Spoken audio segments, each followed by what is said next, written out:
What is up, guys? Welcome back to another video. In this one, we're going to be doing something a little bit different. Usually don't put reactions straight up on YouTube for obvious reasons. You guys know the reasons. Unless it's RWBY, because Rooster Teeth allows us, they just monetize the video themselves. Or, you know, video game trailers, things like that. But today we're going to be checking out a video called So This Is Basically RWBY. It's from a guy named JelloApocalypse. I've never really heard of the guy before, but this video was floating around Twitter and people were making a big stink about it. Some people in the fandom were saying it was disrespectful, things like that. Other people said that it's pretty much accurate and it just puts a funny spin on it. So a few people asked me to check it out, give my thoughts on it, react to it, etc. And that's what I'm going to do today in this video. So shout out to JelloApocalypse. Go check him out. Go watch the video first, then come back and watch this. I want you guys to go watch his video. Give him the support. He took the time to make this video. Watch it first, then come back here. So it's the right thing to do. I'm curious to see what this is all about. I have a feeling it's going to be me saying a lot of yup, and I agree. I heard it's pretty accurate, and the people that told me it's pretty accurate are usually in the same line of thought as I am when it comes to RWBY. I like RWBY. You guys know I like RWBY. I'm sure my RWBY fans are watching this right now. You guys know I enjoy it, but I do know it has its flaws. If anything, the show's super character driven. It's not really story driven as much as it should be. It's more character driven. If it wasn't for the characters, I don't think the show would survive, to be honest with you. The characters are what make the show enjoyable. So without further ado, let's jump into this, see what it's all about, see why a few people wanted me to check it out, and I want to also see why some of the fandom is saying it's disrespectful and whatnot. So without further ado, let's go ahead and watch So This Is Basically RWBY from JelloApocalypse. I'll be linking this video down below in the description box. RWBY is a smash hit internet show about 3D anime girls smacking each other that somehow got popular despite its initial budget of $7. The world of Remnant is filled with monstrous creatures called Grimm, and mankind's only hope for survival are the Huntsmen, a group of warriors who fight for the people with sensible weapons like a tuba that is also a gun. Yeah. Team Rude Bees is a group of 4 girls Rude learning how to be Bees. huntresses. RWBY is the leader of Team RWBY, which isn't confusing at all. She's a protagonist who puts the pedals to the metal and has a secret Sharingan. She's also got a dead mom who was added to the series at the last possible second on a whim because RWBY's writing likes to fly by the seat of its oversized clown pants. It's not wrong, dude. She's a standard hoity-toity rich girl and RWBY's best friend who hates her. Best character in the show now. Losing every single fight she's ever been involved with. Bland is secretly an alley cat, which is fitting because she belongs in the garbage.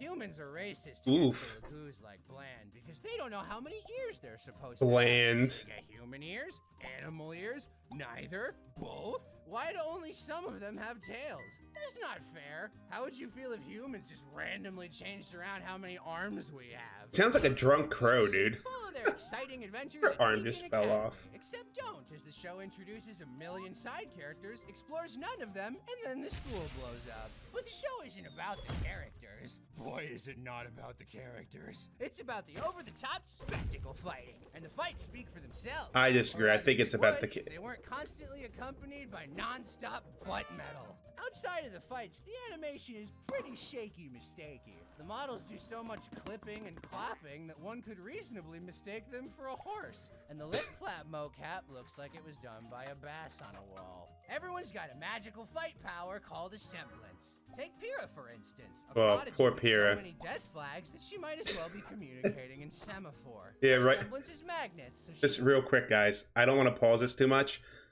but literally, Pyrrha was the red shirt. Look what she's wearing. She's wearing red. more death flags. There's also Adam, whose semblance is being the worst. But remember, semblances aren't magic. You can also augment your powers with dust, a special powder that allows you to use magic. But that's not magic either. The villains spend 2 entire volumes stealing dust before the writers forget about that and never bring it up again. Yeah, right. But they magically forgot, except that couldn't be it, because magic doesn't exist. Oh my goodness, magic does exist? Well, wait, what makes magic different from a semblance or dust? Well, that's a good question. they forgot that too. Maybe the answer lies in World of Remnant, the Robbie Rotten side series that answers some of the many, many questions the show thinks it doesn't have time for. Because the best way to do your world building is to ignore it the first time around and then give your viewers Thank There's you. also Robbie Chippy, which is a series of dumb gags that somehow uses the cast better than the actual show does. Spend 40 episodes impatiently waiting for the plot to start until Team Kangaroo joins up with Ozpin, an immortal reincarnated into the body of a little baby. His goal is to save the world from Mommy Salami, an evil witch who's going jacuzzi. Yeah, one of the best characters in the show. The best way to watch Roomba is to think of the first 3 volumes as one long season, and then have a friend tell you what happens in 4 and 5, so you don't have Little to watch Miss them Malachite. Garbage. Oof. Speaking of garbage, Oof. which is a segue I could put anywhere in this video, the writers desperately want you to think that Ozpin is as morally gray as his hair, but they also keep forgetting to have him actually do anything evil. Drunkle Crow, what exactly did Drunkle Ozpin Crow, do baby. so bad? You don't get it, kid. Ozpin gave me the power to turn into a bird. Is that a bad thing? Are you cursed? No, I can do it whenever I want. I can change back whenever I want. I don't get it. That sounds exclusively beneficial. No, Ruby, you don't understand. I can turn into a bird, Ruby. I can turn into a bird. Yo, it's giving me Rick and Morty vibes. I don't know why. What do you do with a drunken sailor early in the morning? Ruby's real problem is that they throw in every cool idea they have and then don't develop anything. Why Damn, eventually dude. plot or talk to people? That's dumb. My favorite character is the only one who doesn't talk, but I'm excited to see He's a Sometimes Neo not fan. talking is the best way to advance I'm a Ruby's character. mom. Like Yang and Bland, who not talked their way into being girlfriends because the fan base was so insistent about it that the writers just gave up. Thank I you. can't wait for Volume 7's equally well-earned. Pandering. Ice finally gets to hook up with Torchwick's ghost. Imagine. Oh, I get it. A cigarette in his hand. Emotional investment? Did you know that my sister and I were cursed to be birds? Drunkle Crow, please stop! Why is my name spelled with a Q? Yeah, why, Hey dude? there, I'm John Rooster Teeth, here to insist that you please watch any of our other shows besides RWBY. Yo, the shade. Hey, The thanks for shade, watching. dude. If you do want to watch any of Rooster Teeth's other shows, then you should head on over to this video's sponsor, Verve. They got all the Rooster Teeth hits, like Camp Camp, Genlock, Red vs. Blue, and Ruby Chibi, which is somehow better than actual Ruby. Are you in the mood for something a little more vintage? Well, Verve's got classic Nicktoons like Rocko's Modern Life and Yeah. other old cartoons. Dude, Rocco's, man. I used to get down with Rocco's Modern Life back in the day, dude. And Rocket Power. Wiggity woo, wiggity woo. It's like Codename Kids Next Door. Check out the link in the description below for a 2-week free trial. Codename and Kid start Next watching Door all the as cool well. Stuff today. This video had so many jokes that All right, guys. So that's the video. I'm gonna go ahead and edit there. He's doing a lot of post credit things, which is fine. It's his video. I like that he actually gave a shout out to Rooster Teeth's other shows after throwing shade at them for trying to shove their other shows down our throats in RWBY episodes. Not only did they shove it down our throats in actual advertisements, they shoved it down our throat in the actual episode of RWBY with not Maria, but the other old woman getting in the robot. That was a way to prep people to check out Genlock. I mean, let's be real now, guys. I don't see a problem with that video. I thought it was funny. He basically presented his opinion on this series in a funny way. He obviously put a lot of work in it. He did a great job with it. Some things I don't agree with. Other things I absolutely agree with, like the writing. I think they do fly by the seams of their pants when they do the writing. I think they don't really prepare for things. Despite Monty having apparently a journal with a bunch of details about like 10 volumes or something, I feel like they make last minute changes and they forget about things, and that to me, that's bad writing, and he's basically right about that. Now, him saying it's not a character-driven show, it's not about the characters, it's about the over-the-top fighting.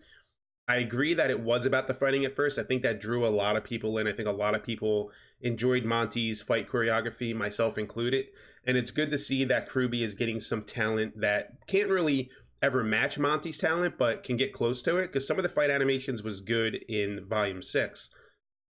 However, I do believe it is very character driven. The characters that matter are enjoyable. some aren't really written as well as they could be.